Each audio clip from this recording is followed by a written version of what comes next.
So one of the things that's helped me tremendously with having empathy and having an understanding and having like more an unconditional love perspective on people who have wronged or hurt me by being really close to me. One of the things that's really helped me, and my little brother and I have talked about this too, because he's really getting into this as well, because we both have similar attachment styles. But anyway, it's attachment styles. And so if you look at something, and a lot of times we define things as narcissism, and I'm going to say that there are narcissistic tendencies. You can't diagnose somebody with that. We do have tendencies, and I think a lot of it is learned. It's passed down through families as to how to cope with things and but it's also, if you look at it, it's also like an attachment style. So if you don't know anything about attachment styles, I would say look them up, because they're really big on how you relate to other people. And so a lot of my narcissistic tendencies that I've dealt with have been more because of it's a dismissive avoidant or an anxious avoidant attachment style coming from someone.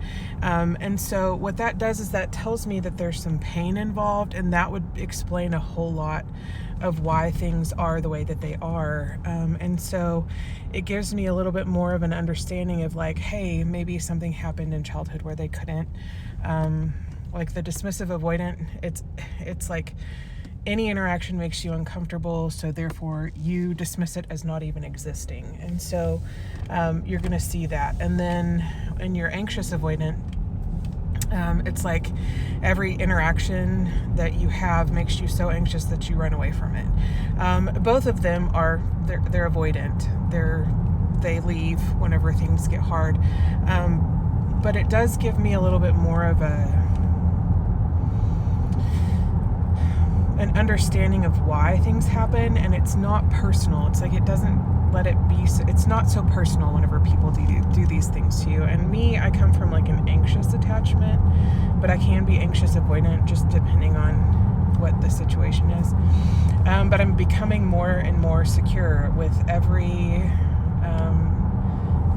with mental work. It takes a lot of mental work to become more and more secure, and what that requires is that you become better being alone, and that you become more sure of yourself, and that you become more have more self-love going on, that you do self-care, that you don't have these codependent tendencies, because anxious attachment tends to create codependency, and so you have to kind of really be careful about that.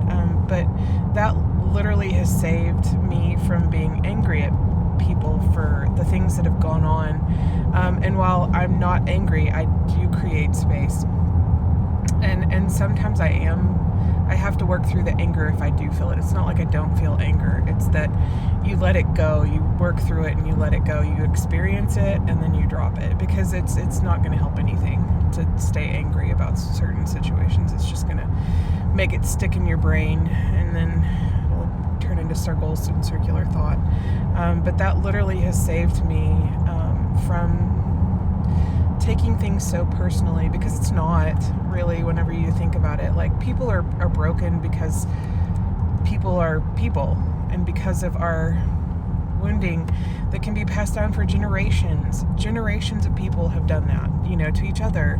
And like, if you want, your job is to heal that and become the person who is the secure attachment style, the person who is there, that does not take things personally, that allows people to come and go, and that is okay within themselves without the need for other people. But it's not like you don't want other people, it's that you're okay without them, and you don't need this codependent thing going on, because that is so unhealthy, and it makes me so incredibly anxious to be in that situation. Like, I can't even. And it causes lots of depression and lots of anxiety, lots of issues. And so it helps me to look at it like an attachment style, instead of it like this nefarious, evil human who's coming after you, being cruel just because they want to. That's sociopathic or psychopathic. And so if they're doing that, you've got to get away from them.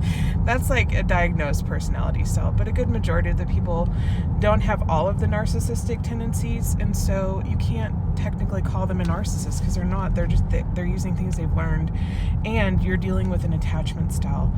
And like for me, it was dismissive avoidant or anxious avoidant. And so it would turn into like their reactions would be strictly based on that with no forethought on how that might impact somebody else. And so I think with my mom, it was always an anxious attachment. So it was like if I wasn't around, then she found something that would hurt her so that she could get anxious and get angry and then lash out.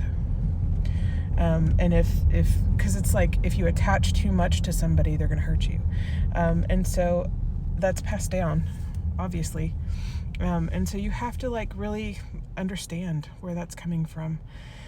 Also, I'm going to tell you, I see a Kawasaki like 200, 250, and it's bringing me back to my glory days in high school whenever I rode. Well, I rode dirt bikes, and it was so fun.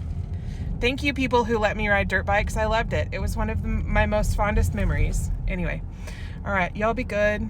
Just sorry for the length. Oh man, I'm winning at life today. All right, I'll talk to you later. Bye.